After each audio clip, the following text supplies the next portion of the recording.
Hello, all, and welcome to this edition of Let's Talk, presented by the Visiting Nurse and Hospice for Vermont and New Hampshire. I'm your host, Anthony Knox, and I'm the Community Relations Manager for the Visiting Nurse and Hospice for Vermont and New Hampshire. And today, we are going to be talking about hospice and really just trying to understand all the ins and outs of hospice, all of the myths that may be related to hospice, and really just kind of ensuring that people know what hospice is all about and realize that it doesn't have to sound as scary as a lot of people think that it is. So we're going to jump right in. All right. So what is hospice care? So hospice care is provided to patients that have a life expectancy of 6 months or less. And this can be for any variety of reasons for why an individual may have 6 months or less left to live. We'll talk a little bit more about a few of the specifics as we go through this presentation, but understanding that we are we're here to provide that end of life support for individuals. One of the biggest pieces of hospice care is that it is for individuals who are seeking to manage the symptoms that they have for their disease. They're not trying to find a cure. They're not trying to seek curative treatment any longer. For an easy example is for individuals who have cancer and may have been on chemotherapy for a long time and have finally decided that they just want to manage their symptoms as opposed to try to cure them. In hospice, the hospice service that's provided to individuals, deploys a wide variety of individuals, nurses, doctors, chaplains, social workers, home health aides, and even volunteers to help the patient live the fullest life possible right now. And that's the biggest piece of this, is to really try to ensure that people are living their fullest life and are able to enjoy the time that they have left with friends and family. So hospice use in the United States, as you can see, 48% of individuals in the United States are on hospice at the time of their death. Vermont is a little lower at about 45%, which is about the bottom third of all states in the United States, whereas New Hampshire is right smack dab there in the middle at 48% as well. So, for individuals that are receiving care with us right now, our median length is about 34 days, with our average length being about 90 days. And the difference between those is that, our average length takes into account individuals who have been on hospice for a long period of time, which can, we've had individuals on hospice for, 2 or 3 years, who have been able to utilize the hospice benefit for that long. And unfortunately, there are individuals that only utilize the hospice service for hours or maybe a couple of days. So, going back to what we originally talked about, the fact is that individuals can receive hospice supports for, starting 6 months out from, their terminal diagnosis. And, for a lot of people who start hospice sooner rather than later, the life expectancy tends to be a little bit longer. So, just a great reason as to why to look into hospice for yourself or for a loved one. And as you can see, there's a few of the more common reasons why an individual is on hospice with their primary diagnosis. And you can you can search for these percentages as well online if you'd like.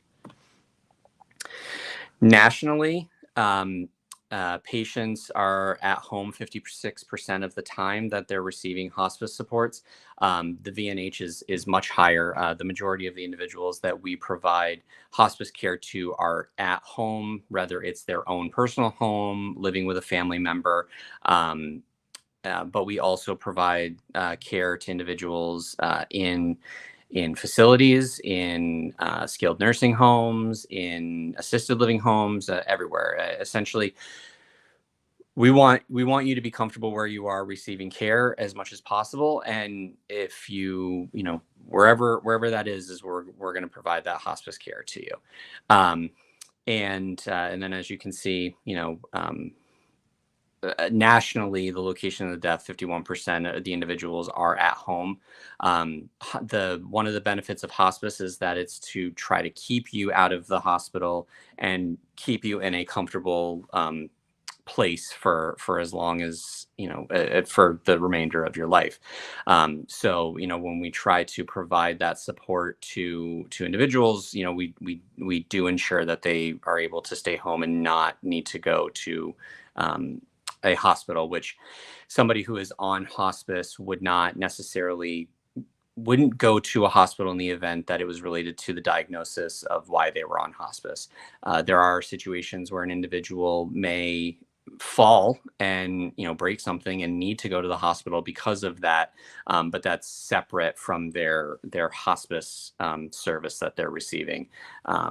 Versus someone who, the reason that they're on hospice is because of something to do with their heart, and the heart cause would normally cause them to go to the hospital. Our hospice service would just provide that support in home for that individual. So these are some very general guidelines as it relates to, why somebody would qualify for hospice. Again, a life-limiting condition of 6 months or less. There's been progression of the disease that individual has. So, again, you're talking someone who maybe was at a stage 1 cancer is now at a stage 3 or 4 cancer. So there's been the progression of that disease. The individual has had to go to the hospital frequently, have needed to see their primary care provider frequently, or just had an emergency room visit. Our seeing things like that, traditionally could show that individual, may not have long to live. There may be some other underlying medical conditions that need to be determined that would qualify them for hospice in that situation. Weight loss greater than 10% over the past 6 months. So somebody who weighed 200 pounds on January 1, by July 1 was down to 180 pounds.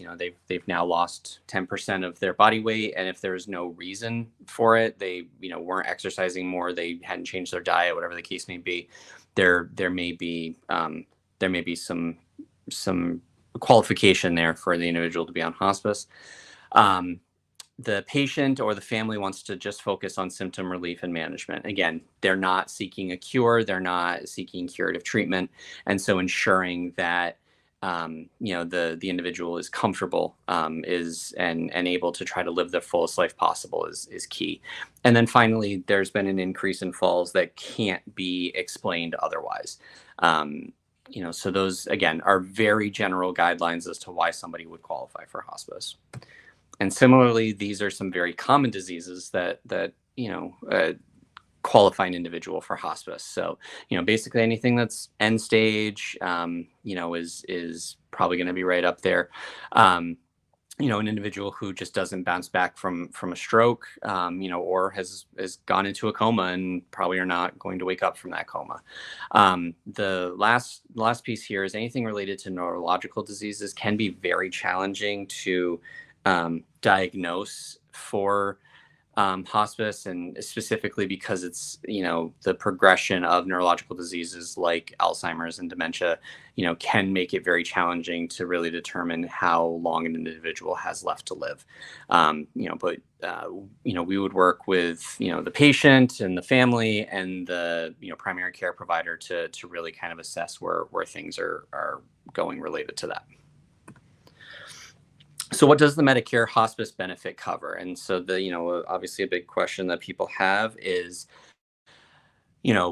what am I going to have to pay for out of pocket? And the short answer is that, the patient and or their family are not going to have any out of pocket expenses for the supports that are being provided, or the medical equipment or medications that are necessary for that individual based on their diagnosis.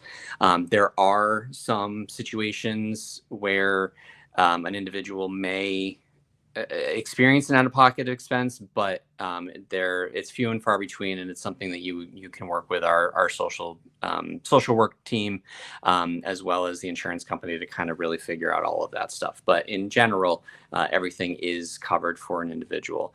One of the things to really keep in mind as well is that we also assist with providing hospice or respite support for hospice patients, so that way primary caregivers have a chance to take a break. We work very closely with a lot of facilities in our service area, to ensure that the patient isn't that far away from home, and so that way people can still go and visit and support, but especially towards the end of the patient's life, ensuring that you're taking care of yourself may include needing to have the individual go to a short-term respite stay. But most importantly to understand is that the hospice benefit is just a holistic approach to not only the patient, but the patient's caregivers that are also supporting them. And this is just kind of a picture version of what the hospice care team looks like and what everybody does. Again, there's 6 parts to the hospice care team: providers, nurses, social workers, chaplains, home health aides, and our volunteers. And as you can see, each group does a little bit different, but the most important thing to remember is that the overall support that is being provided to the patient and the team is the forefront of all members of the hospice care team. And now we're going to dive into some myths related to hospice care, and people have a lot of misconceptions about what hospice care is, what's included in it, what they can and can't do, and this is kind of that David Letterman top 10 most common myths related to hospice care. So number 1, hospice care is only for people giving up on life, and that's literally the exact opposite. Our hope is that people who are receiving hospice care, want to be able to enjoy the remainder of their life and really be able to, do all of the things they want to do. We want you to be able to get out of the house and maybe travel, or, go to, go see family across the country, and or even just, be able to go to the grandson's baseball game, or whatever the case may be. I mean, we ultimately, what we really strive for is that, you're comfortable and your symptoms are being managed enough so that way you can live the best quality life possible. Once you decide on hospice, you can't change your mind. So once an individual has chosen to be on hospice, they can come off of it if they so please. There are situations where maybe there's a new treatment that somebody wants to try. There's something, they're feeling good and now they want to go back on chemo. Whatever it may be. People can reelect for the hospice benefit at any time. It's simply, giving us a call. We take care of all the paperwork and restart your hospice service that same day. So, we really just want to ensure that you are receiving the care that you want to receive, and at times it may be us, and at other times it may be other methods of treatment. But ultimately, hospice is available to you. When and if you need it. Hospice care is only for people with a few days or weeks to live. As I've stressed, I hope a couple times now, hospice is for individuals who have a life expectancy of 6 months or less, to at the starting point. For individuals who start hospice earlier, like I've already said, we have seen that they tend to live a little bit longer. We've had patients, again, that have lived for, a couple, 3 years, from their initial diagnosis, and have been on hospice that entire time. We do find that a lot of people come onto hospice at the very end of life, and unfortunately, they don't necessarily receive all of the benefits that they could, and their family doesn't get all the benefits that they maybe could have used. So if the worst that you can do is just have a conversation with your doctor, or giving the VNH a call to, just kind of, get a little bit more information, and, kind of talk about your situation specifically. So, but ultimately, an individual can start hospice care with 6 months or less left to live, and we really encourage people to utilize the benefit for as long as possible. Hospice pushes death prematurely. No, we don't.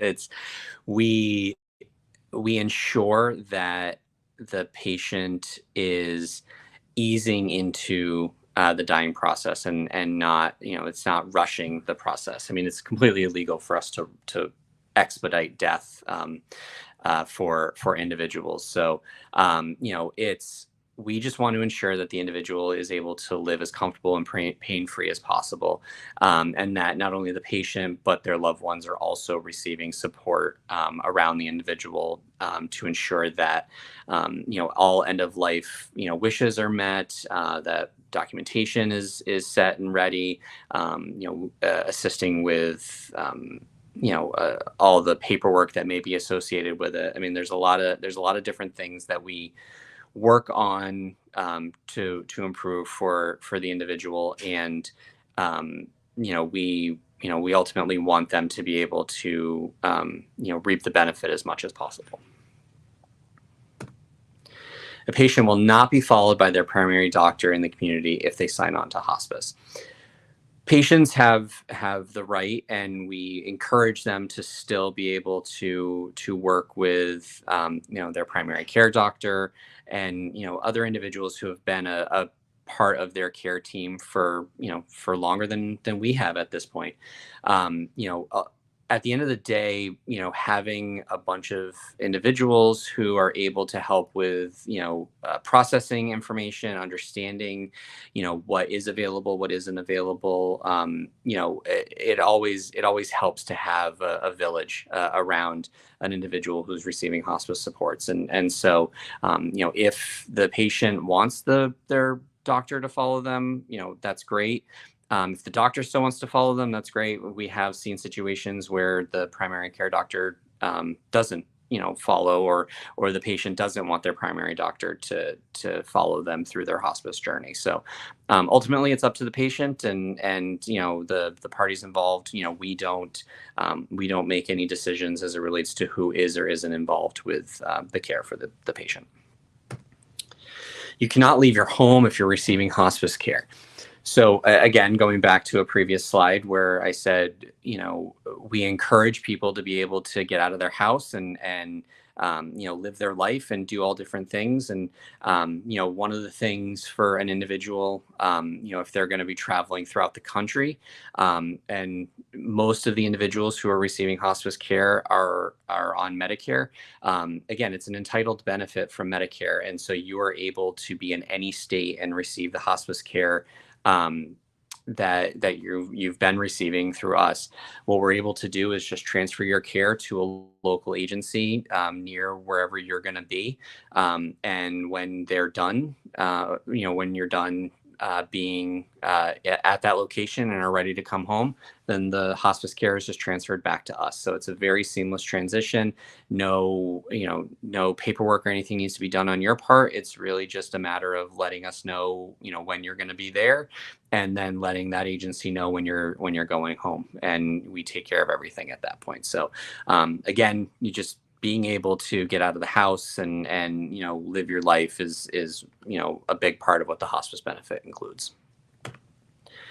Hospice is only for people with cancer, and no, it's for anybody with a life limiting, diagnosis of 6 months or less. And as we've seen in a couple other slides, it can be a variety of different, conditions, and ultimately, it's going to be with that diagnosis of 6 months or less. Only a doctor can refer someone to hospice care. No. So anybody can, suggest that an individual needs hospice care. There will always be the need for, doctors to, sign off that hospice care is needed based on the life limiting condition, and our, medical director at the VNH will also sign off on it, to ensure, that there are two people who agree that there's a life-limiting condition of 6 months or less. But all of that, doesn't necessarily have to start with the doctor. And once the information is given to us by a family member or the patient themselves, we take the ball and run with it from there. And so there's nothing that the patient or the family member would have to do at that point. We would ensure that all the T's are crossed and all the I's are dotted for that individual to receive the hospice care that they need. Hospice takes over completely, and your family members are no longer allowed to care for you. So one of the things related to hospice is that there has to be somebody who can be a support for the individual on hospice, um, that isn't the hospice agency. So, for example, an individual is going to be on hospice care, and their daughter is the um, primary individual who's going to kind of be overseeing all of the supports. The visiting nurse in hospice is not going to be in the person's home 24/7. And so if there isn't somebody else who can kind of oversee what's happening with the individual, and it doesn't have to be somebody living next door, living in their home, anything like that. It can be somebody living in another country if that's what it ends up being. But the most important piece is that there has to be a third party who can kind of oversee the care that's being provided and ensure, as things progress, that things are explained to the hospice agency.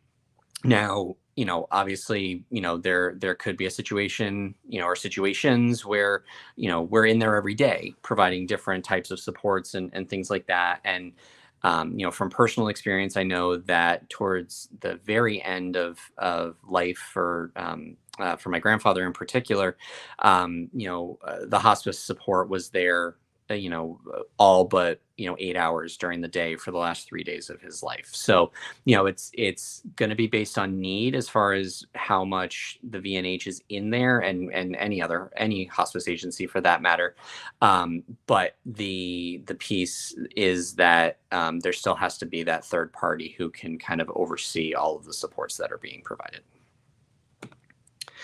After a patient's death, there's no services for the family. So once the patient has passed away, our chaplaincy services, still provide bereavement support to, the family members, the friends, anybody who needs the support to grieve for their lost loved one. And our chaplains are there from for up to 12 months after the fact. But I will also say that our chaplains are not going to turn somebody away at 13 months because that's when the benefit ends, quote unquote. We're gonna continue to provide those bereavement supports that are needed for family members and friends. And ensure that people are able to process the death of a loved one. And so that was the end of the top 10 myths related to hospice care. And so one of the other things that our team provides, specifically our social work team, really helps with a lot of these forms that you're seeing on this slide. I will say that the general power of attorney, last will and testament, and guardianship, those will require lawyers to assist with, and going before a judge and things like that. But our social work team can help navigate through that, and make sure that people understand what is expected and what will need to be done during that. And with these forms as well, obviously if the patient didn't have them, we'll help ensure that they do. For those that did have them already, we'll ensure that everything is up to date and all the wishes are being met for that individual. And I mentioned it briefly, but our chaplaincy services, are there to support individuals, emotionally, religiously, or spiritually, if the patient so chooses. But ultimately, the chaplaincy services are there to be a ear or a shoulder to be able to provide supports to individuals, at the end of life, and to really just kind of to process everything that's going on. And then finally, our hospice volunteer program is starting to thrive again. A lot of our with the pandemic, a lot of our volunteers had made the decision not to continue volunteering, and now we're coming out of the pandemic, and people are more and more willing to volunteer and provide supports. So our volunteer bereavement coordinator, who is Nils Fredlin, is actively looking for individuals, and as you can see here on the slide, there are some additional supports that are provided to the group as a whole, just to be able to talk about what you're experiencing, and especially for those individuals who are experiencing the death of the individual that they're volunteering for. As you can see here, I mean, there's a bunch of different reasons as to why an individual different ways that an individual can volunteer. We essentially we just want to work with you in whatever area that you have a love for, have an enjoyment for, have a skill for, and be able to match you up in the right situation and with the right patient who is on hospice. So there's a lot of different things that can be done. And the biggest thing to do is if you want to become a hospice volunteer, if you go to vnhcare.org and look for the volunteering side of things, there's an application there that you can fill out. Nils will spend some time meeting with you to really just kind of get a sense of you, be able to answer any questions that you may have, related to volunteering. There are, obviously we need to make sure, different vaccines are up to date, or there's documentation as to why you wouldn't have those vaccines, as well as being able to do a background check on you to look at that. But then, we do orientation and, give you the ability to shadow to get a sense of, what volunteering really looks like. And then you get to do it yourself. So, we have a system to be able to, log hours and document, things like that. Very, very simple stuff just to try to get a sense of, what is being provided for individuals. And, finally, in the event that you just have some general questions, you can email the email address on the screen, or call Nils directly at 802-556-2887, and just be able to get a little bit more information. And so in conclusion, hospice is both a philosophy of care and an insurance benefit. And I can't stress enough that it's an entitled insurance benefit. And, even for patients who, maybe are on private insurance and things like that, there aren't situations that I have been aware of that an individual has any out-of-pocket expense as it relates to hospice. We want to ensure that the patient is getting the best care that's possible for them in the situation that they're in, and that everybody feels supported, with the care that's being provided. And hospice is just so vastly underutilized, as we, saw earlier in one of the slides. And it's a very valuable service and resource for individuals who are in the last chapter of their lives. So I thank you for joining me for this presentation of Hospice 101. And as you can see here on the screen are all of my, all my contact information. If there's any questions that you may have in relation to this, please don't hesitate to call or email me. And again, thank you so much for joining me for this edition of Let's Talk, presented by the Visiting Nurse in Hospice for Vermont and New Hampshire. Please, take a moment and check out some of our other videos, either on YouTube or potentially on Facebook. And we'll see you for the next presentation.